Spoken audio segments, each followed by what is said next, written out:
When it comes to relationships, people say you have to own your half of the relationship. And while noble in thought, it's actually false. You have to own 100% of 100% of the relationship.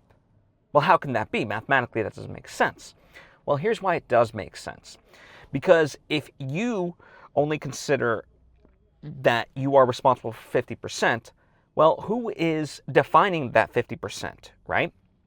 A lot of times your ego will then start to negotiate, what aspects of it are yours and which aspects of it are theirs, right? And this goes romantic, friendship, family, and anything, right? Coworker, yada, yada, yada.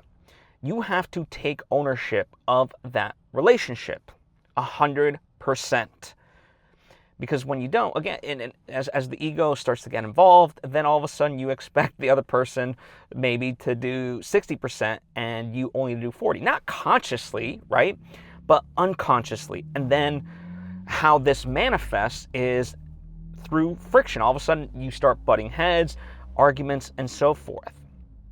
Now, it's not to say that when you own 100% of the relationship that this won't happen, but you very much are in the driver's seat and you start to look for, okay, what can I do to alleviate the situation? What am I, how am I culpable in this, right? Because that's the aspect when you negotiate with yourself that you're only responsible for 50%, all of a sudden you don't see as easily that culpability of what you are responsible for.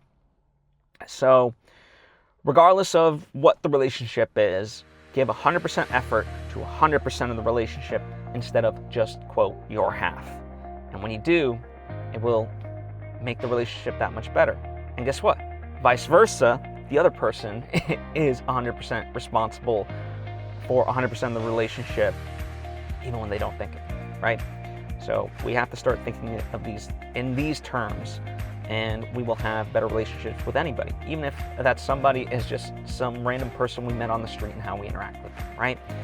And that's what makes the world a more pleasant place, at least in my opinion.